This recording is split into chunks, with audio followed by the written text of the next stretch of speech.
Welcome to another Numbering the Days word study in our mini-series on the foundation of Yah's throne. Today we examine the word mishpat, or judgment. Be sure you watch until the end, as there is a lot of teaching about judgment after we define the word. I tied this word study with information that we were sharing last week and the week before, because Zikron Teruah, or the Day of Trumpets, is related to this word judgment, and so is Yom Kippurim, or the Day of Atonement. Both are all about judgment. Mishpat, or judgment, is a part of the foundation of his throne, and I think many people will be surprised by what we reveal in this study. We will all face mishpat in our lives, and it's time to find out more about the Elohim sitting on the throne. It is what this mini-series of word studies has been all about, and it's going to conclude next week when we come out with our video on the great eighth day. The mini-series will be over, and we'll understand about that throne in Revelation 3:21 that overcomers are promised to sit upon. So let's get started.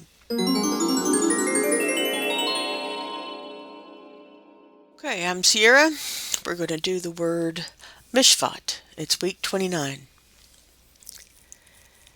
And it is spelled Memshin Paytet, mishpat. It's a pretty easy word to spell and to remember. There's only one Strong's entry for it, 4941. What I did find interesting about the Strong's entry for this word is all the way that it's been used in the biblical use. Here in the blue, 296 times, the majority of the time, it's just been translated judgment. And in the basic meaning that they give you, the definition, judgment, justice, a decision is rendered and executed, all that applies. Ordinance. Ordinance sounds more like the things that are written down that the laws or the ordinances that you're supposed to abide by versus the actual rendering of justice. That's a different thing in my mind, so I would not have put ordinance there.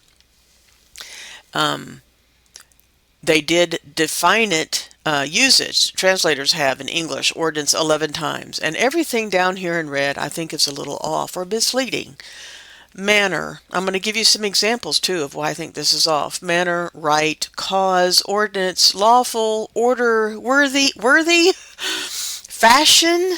All these words that I've underlined here, everything underlined has other words that mean the same thing in English, and they've been translated the same way in English. Fashion, custom, discretion, law, measure, sentence, and then again, miscellaneous 18 times. So 18 times it's been translated, not even anything like this. So, judgment and justice and a decision is rendered and executed. To me, that's what mishpat is. Okay, in Genesis 18:25, I'm just going to give you a few verses here. That be far from thee to do after this manner, to slay the righteous and the wicked, and that the righteous should be as the wicked. That be far from thee. Shall not the judge of all the earth do right? Do right, or it's do mishpat. Shall not the judge of all the earth do judgment, or justice would be a much more clear translation. I don't know why they want to hide the word and say right. Exodus, because there's other words that are, are also translated right. Okay, Exodus 21:9.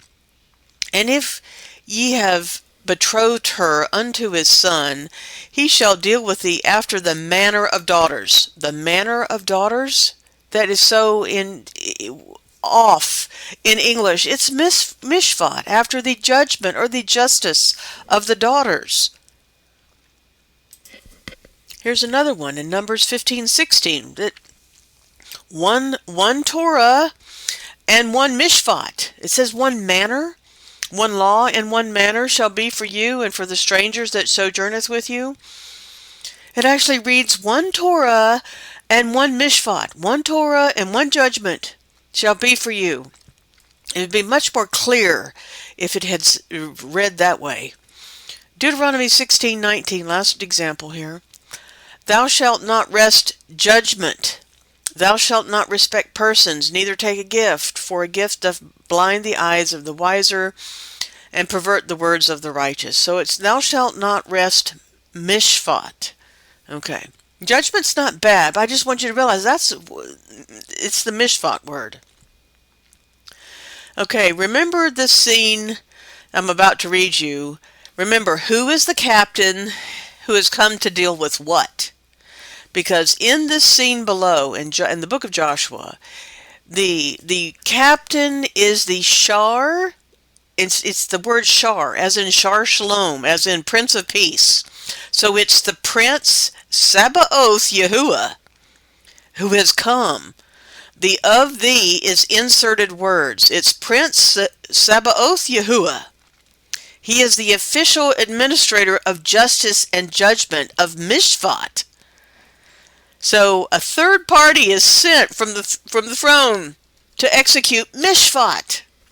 It's Joshua chapter 5, verses 13 and 14. And it came to pass, when Joshua was by Jericho, that he lifted up his eyes and looked, and behold, there stood a man over against him, with the sword drawn in his hand. And Joshua went unto him, and said unto him, Art thou for us, or for our adversaries? Okay, see, he's wanting to say, whose side are you on?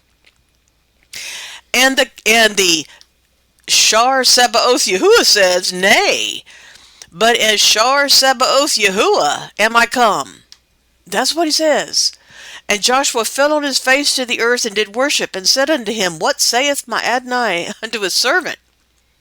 Okay, so a lot of times we got to realize that Yahuwah is not about taking your side.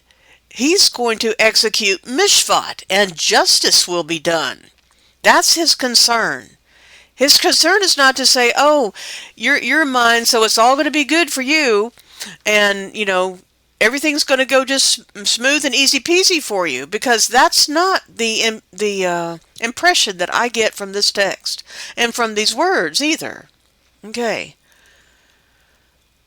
Not that he doesn't defend his people. I'm not saying that, because we're going to talk about the defender that you get here at the end of this lesson. Okay, when we look at the components of the word mishpat, we're going to do that right now. So the mem in front is a prefix, from, by, through, and out of. The next word, memshin, is missing, both in Klein's, both in Strong's. And if I use the nearest meaning with the hey on the end, which means to express something, it's the character of it coming out into manifestation. If you put a hey on memshin, you get Moshe. You get the name Moses. And in Klein's, Moshe means to carry a load, bear a burden. It's a prophecy. It's the utterance of a prophet. It means to save, to preserve, to draw out of water, which is where that last meaning to Moshe is where what we all are taught. That his name means to come out of water. So, before the saving, before the saving, before being drawn out of the water, before the utterance of a prophet is made, in that state before it's acted upon or expressed, is memshin. Okay. Now, the next two-letter root we can look at is shin pei. It's in Klein's, it's not in Strong's. It means to trample upon and to bruise. And what's really fascinating is if we look at shin pei hey, where we're going to express the word, we're going to manifest it, we're going to look at the ruach coming through, and we add the hey, we get the word for language and speech. Shin pei hey means language and speech. It's in Klein's. Okay, the last three letters here, shin pei tet, is both in Strong's and in Klein's, and it means administer justice, to judge, deciding a controversy, to vindicate, to govern, to punish, to litigate. So in Judges 4:4 is an example of it, where it says, and Deborah, a prophetess, the wife of Lapido, she judged Israel at that time. She was doing Shaphat. She was doing administering the justice to govern and vindicate and to litigate. That's what she was doing. It's interesting to me. I stepped back when I was doing this word study. I looked at the word Dan. It's Dan, Dalet Nun. We're talking about the name of the tribe of Dan. is not inclines. Yet Strong's defines it as a judge. And I thought, wow, why would the word for a judge not be inclines? And it's the name of the tribe of Dan, which Strong says it means to judge. Well, this is the word. This word is not a foundation of the throne. Dan is not the foundation of the throne. And not once is this word Dan that I can find it translated as a judge or in the act of judging in Scripture. I mean, every time I'm looking for words that mean judgment and justice, it's all mishpat. I do not find it. If you can find please, if you know of any scripture where the word Dan is being used and it's in the act of judging, not as the tribe's name and the definition that they give us for that Dalet Nun, but if you see it anywhere in action, in the act of judging, please let me know. And it needs to be a verse that would justify where does they get that name, that definition from? Because all the scriptures that I can find and put my little fingers on, it's all mishpat. And Dan is nowhere in a verse that I see in relationship to the throne. Okay, the last two words, peitet. It's inclines. I don't know Strong's number for it. It means stalemate, agreement, or coercion. So this is the components in mishpat. So when I say, okay, what do I do with those components and what can we do with them? Then I get phrases like the place of administering justice where controversies are litigated. Decisions are judged with parties possibly being vindicated and punishment metered out to the guilty. I got a thing that says like burdens are expressed and pulled, and words are pulled out to reach agreement or a stalemate. Burdens are expressed and words are pulled out to administer justice. Burdens are expressed and words are pulled out through coercion. I mean, that coercion thing here in the last peitet, that was kind of interesting to me because I know a lot of justice gets perverted. And a lot of people are coerced into expressing things. So this was some of the meanings that can come out of those components. When I looked at just if I took some of the components and I looked at the letters, then I got the place of being trampled upon and bruising in time, in the way, in the path. I mean, like you've been going down your life and all of a sudden now you're in a place where you're getting trampled and bruised upon. That I can get from the components and the letters. A lot of people feel like that when they go through judgment. When I look at just the letters, then I'm going to say what was held within, nurtured and festered inside you is being put through a trial and it's being expressed. It's going to come out through an opening in time as you're walking on the path. It's like you may have been holding on to something, but you're going to be put through a trial, and what's been inside you is going to come out in time. I can get the understanding of what was held within, nurtured or festered, is being pulled apart in the words, with words. Like what you've been holding on inside is now being examined and pulled apart, is being reviewed in a trial in time upon the path that you're going on. That's what an understanding that I get from just looking at the Paleo Hebrew letters themselves. So let's go into some of the teaching part of this and ponder mishpat. So upon this throne, of Yah's throne, is there mishpat? I mean, just think. Let's review some verses because I didn't find Dan there. Ask yourself if judgment means that no one is punished. I mean, we've got a lot of that kind of going on. Is it a lawless throne like we experience today in our society sometimes? Exodus 34:7 says, keeping mercy for thousands, forgiving iniquity and transgression and sin. This is Yahuwah declaring his glory to Moshe. To Moshe. Remember, Mimshin, hey. And that will by no means clear the guilty, visiting the iniquity of the fathers upon the children and upon the children's children to the third and fourth generation. Now, this whole verse we took apart, if you'll remember, Going back into the Festival of New Wine series, we talked a whole lot about the last part of this verse. But I'm going to focus on this, that by no means is going to clear the guilty.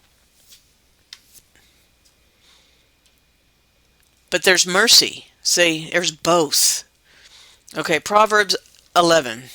I'm going to read from chapter 11, verses 18 through 23. The wicked worketh a deceitful work, but to him that soweth righteousness shall be a sure reward. As righteousness tendeth to life, so he that pursueth evil pursues it to his own death. Now I've highlighted the words, made them bold, the words righteousness, because that's one of the words in our mini-series that we've done. 2 weeks ago we did righteousness, so if you haven't seen that, go watch it, because it's part of his throne. They that are froward, that have a froward heart, are an abomination to Yahuwah, but such as are upright in their ways are his delight. Though hand join in hand, the wicked shall not be unpunished. They're saying the wicked will be punished, but the seed of the righteous will be delivered. There's our mercy. Be sure to watch the Day of Atonement video that we did in the story of Noah, with the emphasis that we placed in there on discerning between the evil and the wicked. And note who is being punished. The desire of the righteous is only good, but the expectation of the wicked is wrath.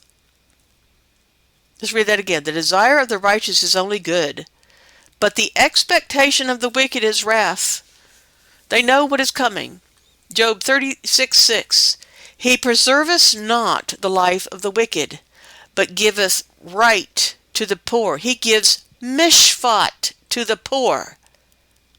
That's the word mishpat right there. That's why I put it in blue. Psalm 1 verse 5. Therefore, the ungodly shall not stand in the mishpat, or judgment, but it's mishpat, nor sinners in the congregation of the righteous. I should have bolded that one. I missed that one. Okay. So the ungodly are not going to stand in the mishpat. He's preserving the poor in the mishpat.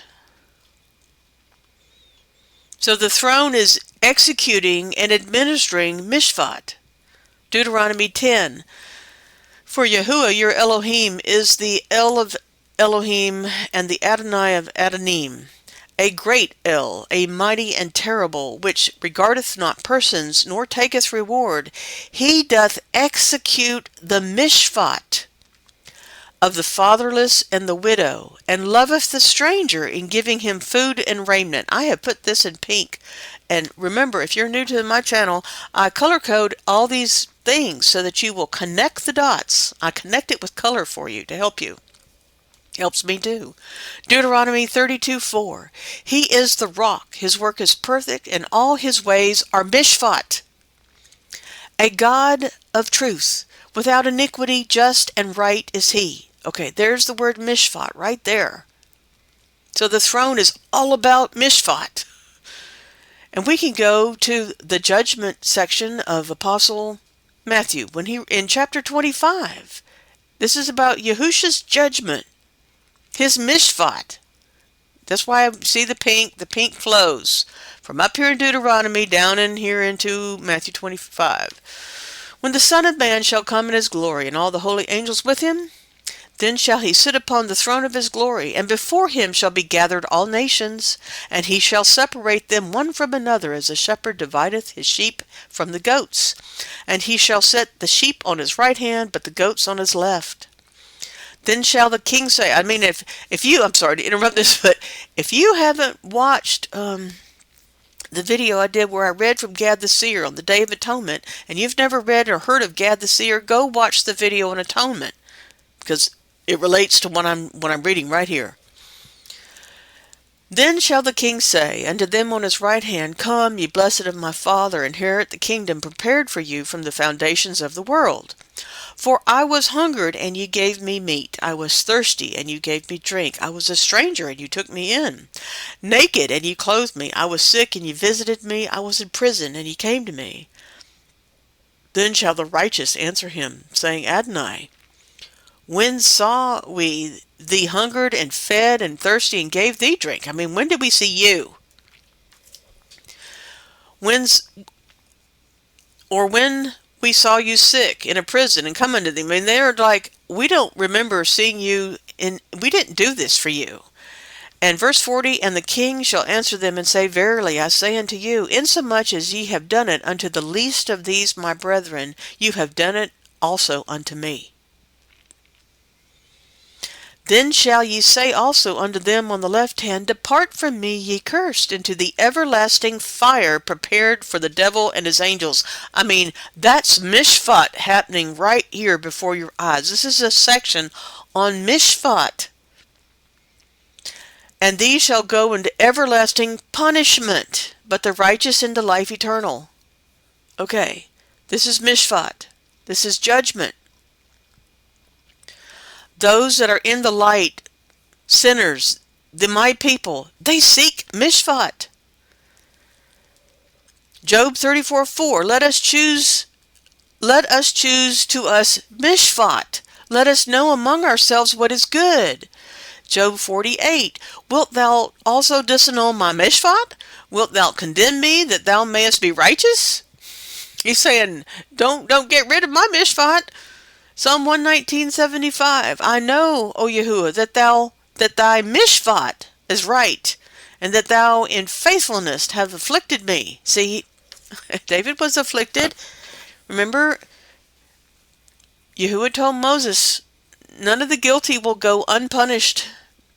David received some punishment for his sins. Psalm 103:6, Yahuwah executeth. Executeth means to carry out. You see, mishpat is the carrying out, the action of the decision. It includes what the decision is made that the judge says is going to be carried out. That's a part of mishpat too. So it says, Yahuwah executeth righteousness and mishpat for all that are oppressed. This goes with the Isaiah 58 language and the stuff we read in the atonement video. Psalm 106:3, blessed are they that keep judgment, that keep and do the mishpat, and he that doeth righteousness at all times. Psalm 119:164, 7 times a day do I praise thee because of thy righteous mishpat, because thy mishpat is righteous. Proverbs 8:20, I lead in the way of righteousness in the midst of the paths of mishpat. This is wisdom speaking. And she says, I lead in the way of righteousness. And she leads in the paths of mishpat. Proverbs 12:5, the thoughts of the righteous are mishpat, but the counsels of the wicked are deceit. Now the daughters of Zion seek mishpat. Isaiah 1:27, Zion shall be redeemed with mishpat, and her converts with righteousness.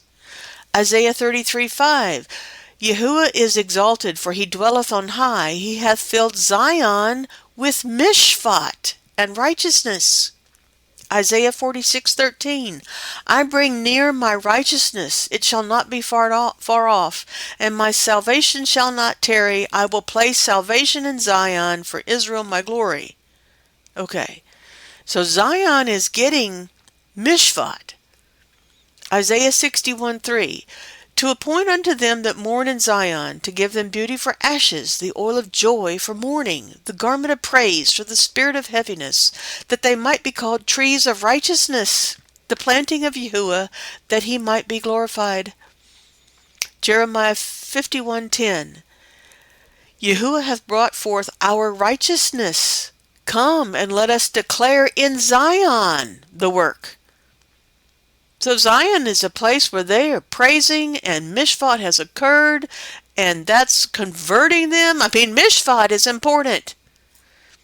Be sure to watch the word study we did on righteousness. Yes, all through here. Okay. The son of Elohim does mishpat. Isaiah 5:16. But Yahuwah Sabaoth shall be exalted in mishpat, and Elohim that is holy shall be sanctified in righteousness. Zephaniah 3:15. Yahuwah hath taken away thy judgments. He hath cast out thine enemy, The king of Yasharel, even Yahuwah, is in the midst of thee. Thou shalt not see evil any more. Listen to Isaiah 51:4. I'm going to tie it with Matthew chapter 11. Hearken unto me, my people, and give ear unto me, O my nation. For a law shall proceed from my Aleph Tav, and I will make my Mishvat to rest for a light of the people. You see, the from me, I've crossed it out, because it actually says from my Aleph Tav, from my word. And I will make my judgment to rest, my mishpat to rest, or for rest, for a light of the people. The word to can also mean for. The mishpat is for rest. Don't you think once justice is really served, that the righteous people are going to be able to breathe a sigh of relief? And there's that light. Okay. Note, it is an untruth to believe that the Aleph Tav, Paleo Hebrew, YahudYath, two-letter root word is never translated. This Aleph Tav, and here it has not been translated. But as you will see in our beginner course, I teach courses for those wanting to translate, that this word is translated many times, just so you know. Okay, let's go look at Matthew 11.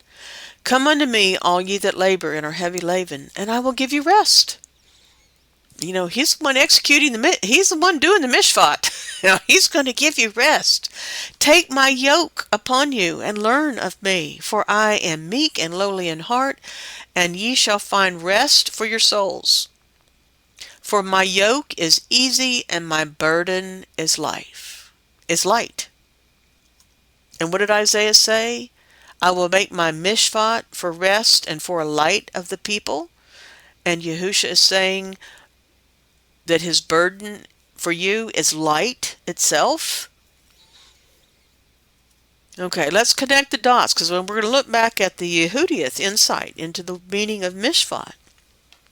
If you go back up there, rewind the video, burdens are expressed and words are pulled out to administer judgment or justice. Light is expressed, and Father's words are pulled out to administer justice.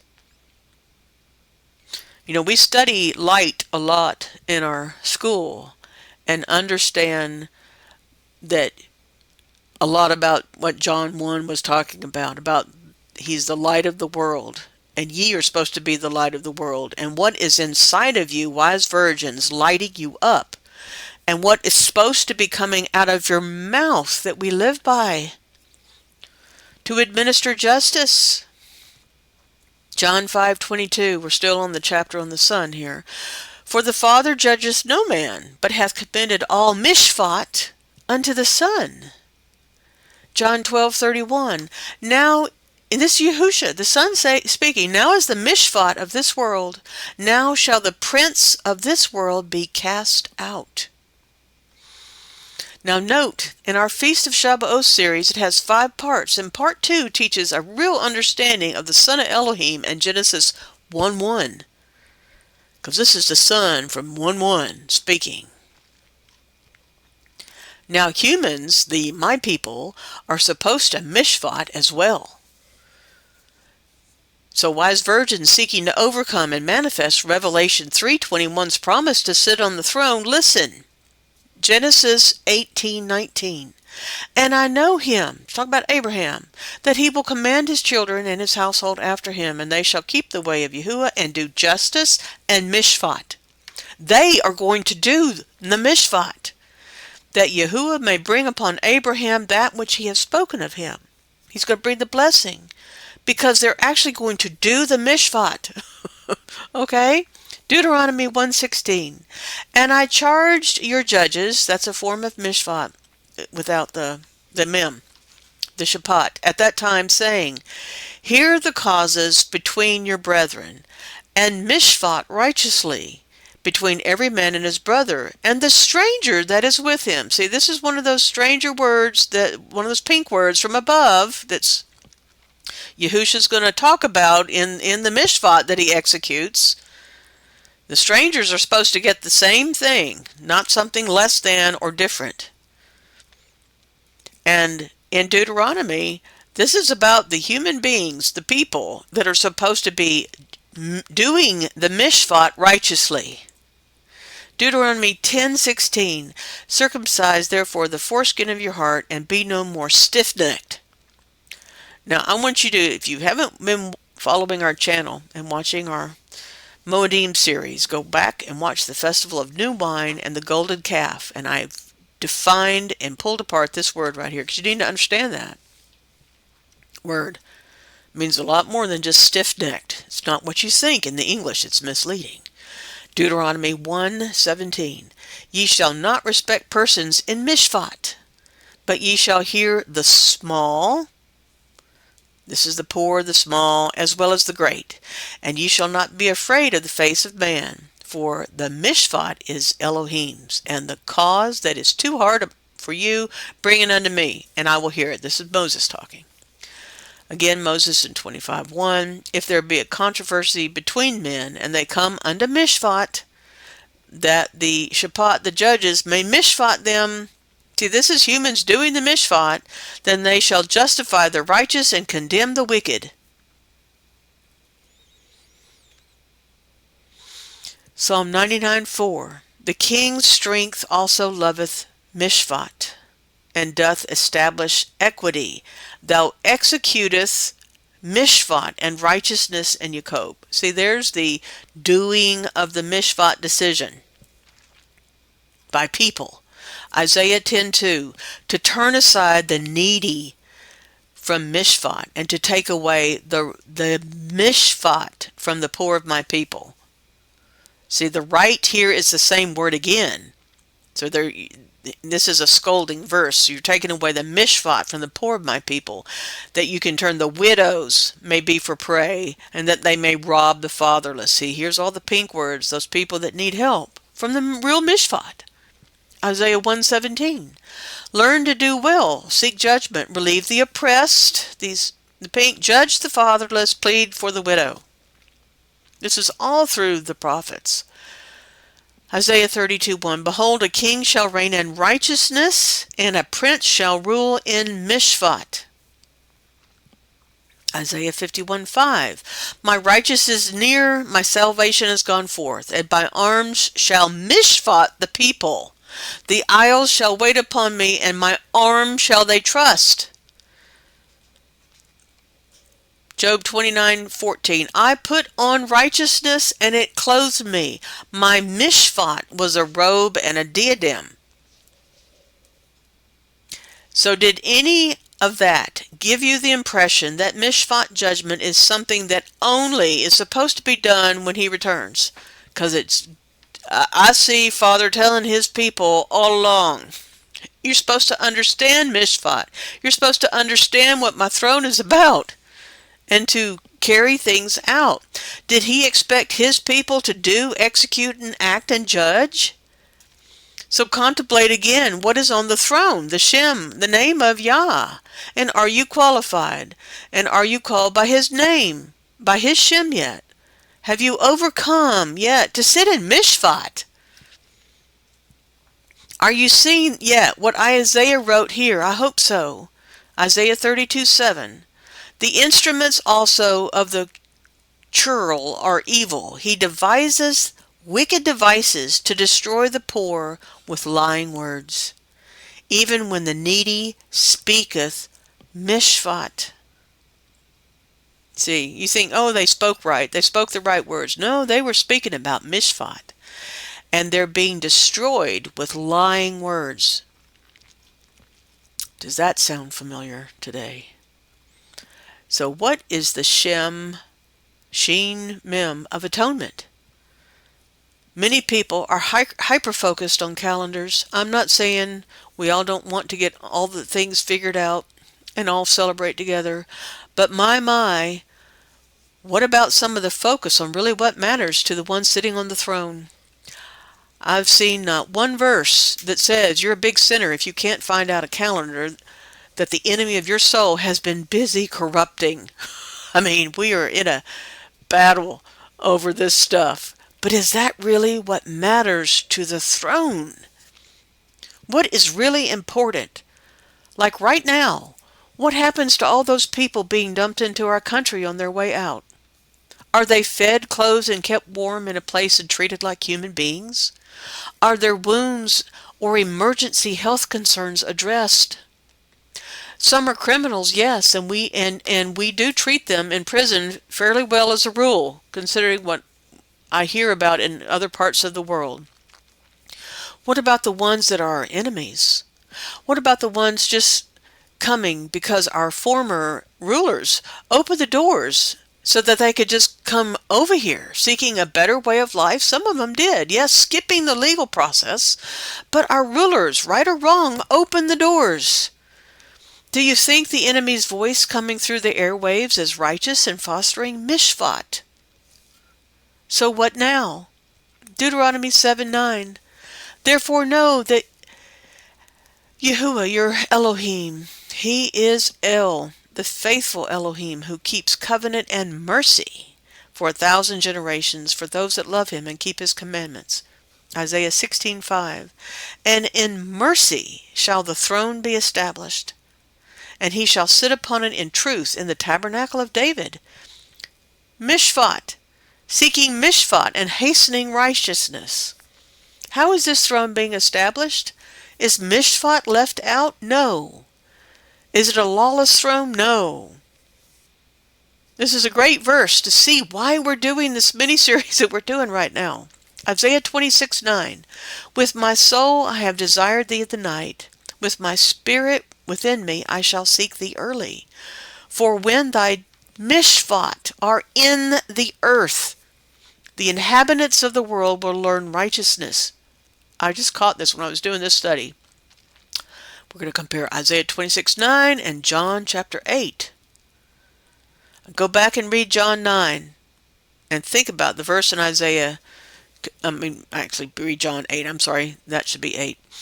Okay, we're going to read verses 7 and 8.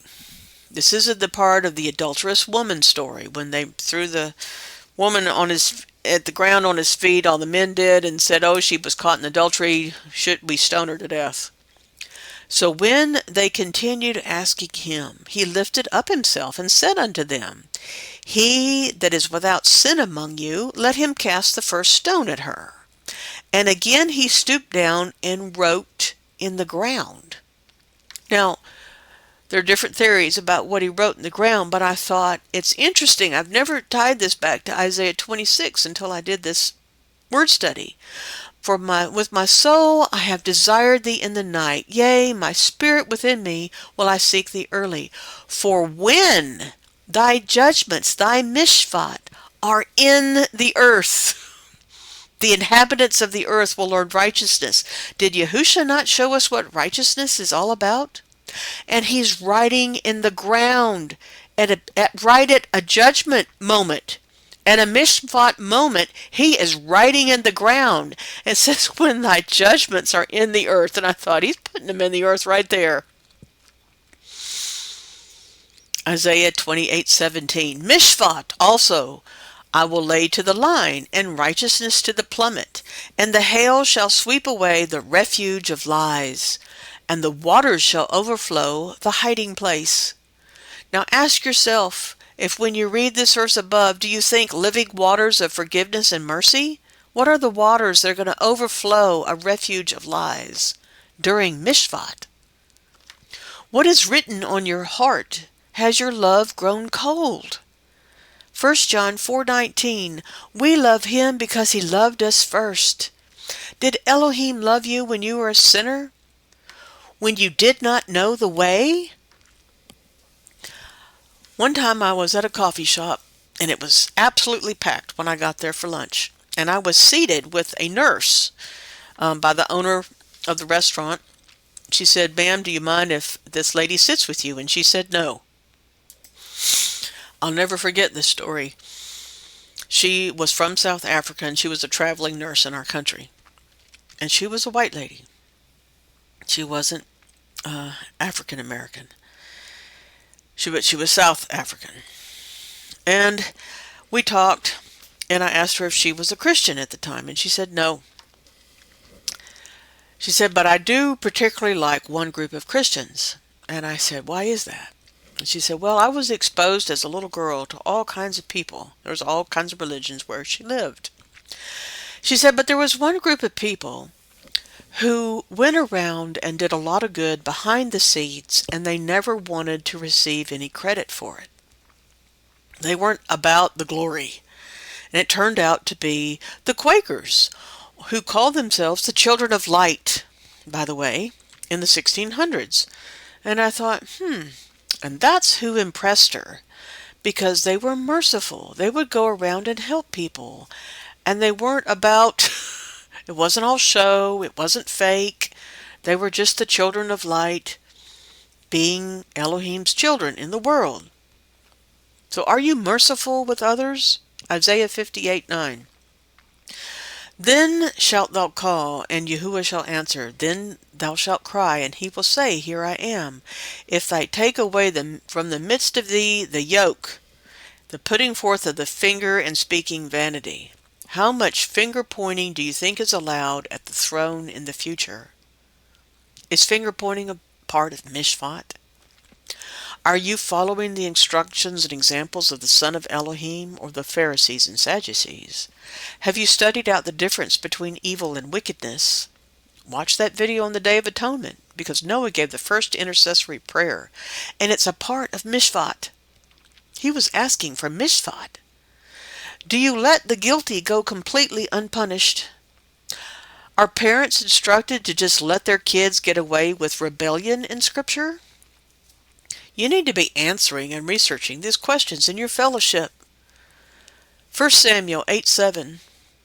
And Yahuwah said unto Samuel, Hearken unto the voice of the people in all that they say unto thee, for they have not rejected thee, but they have rejected me, that I should not reign over them. You see, they didn't want Yahuwah on the throne anymore. They wanted a human king. No longer was Yahuwah to be their king. So what happens to Mishpat if he's rejected? Let's get a word from the prophet Samuel, who anointed the first human king on a throne. And Samuel said, this is chapter 15, verses 22 and 23. And Samuel said, Hath Yahuwah as great delight in burnt offerings and sacrifices as in obeying the voice of Yahuwah? Behold, to obey is better than sacrifice, and to hearken than the fat of rams. For rebellion is as the sin of witchcraft, and stubbornness is as the iniquity and idolatry. Because thou hast rejected the word of Yahuwah, he hath rejected thee from being a king. Now kings and queens sit on a throne, don't they? And we're promised if we overcome, that we will sit on a throne with a king. So you don't want to be doing rebellion, stubbornness, idolatry, iniquity, because you'll be rejected. I just want to point this out for those of us who want to overcome. Still think you want to be a priest and don't need to prove this out to yourself? Still think that studying some of these things out is not important? What was spoken through the prophets and written for us is vital as we live by every word, every letter that comes out of the mouth of Elohim. Hosea 4:6. My people are destroyed for a lack of knowledge. Because thou hast rejected knowledge, I will also reject thee, that thou shalt be no priest to me. Seeing that thou hast forgotten the law, the Torah of thy Elohim, I will forget your children. Overcomers sit on thrones and are priests. This was the plan all along, written in Jubilees and in Exodus. Exodus 19, verses 5 through 6. Now therefore, if you obey my voice indeed and keep my covenant, then ye shall be a peculiar treasure, a segula unto me above all people, for all the earth is mine. And ye shall be unto me a kingdom of priests and a holy nation. These are the words which thou shalt speak to the children of Yasharel. Now that was written, and Isaiah 66 talks about it manifesting. And they shall bring all your brethren for an offering unto Yahuwah out of all the nations upon horses and in chariots and in litters and upon mules and upon swift beasts to my holy mountain in Jerusalem, saith Yahuwah, as the children of Yasharel bring an offering in a clean vessel into the house of Yahuwah. And I will take of them for priests and for Levites, saith Yahuwah. Our Day of Atonement video will address the need for this clean vessel. You see, your offering comes in a clean vessel. But many people have thrown out and said, the first part of that book doesn't apply, and they're not worried about clean and unclean right now. And they really should be. Have you read the promises and blessings for Judah and Levi? If you have not, come study the book of Jubilees with us. Because some of this right up here pertains to what the promises are to those two sons. What do we see in our culture today? Is there justice and mishpat in our land? What kind of judges are all in the news these days? What kind of person is going to qualify as the wise virgin and share in his light, his burden of mishpat, and be labeled an overcomer who sits on the throne with him? Do you walk as he walked?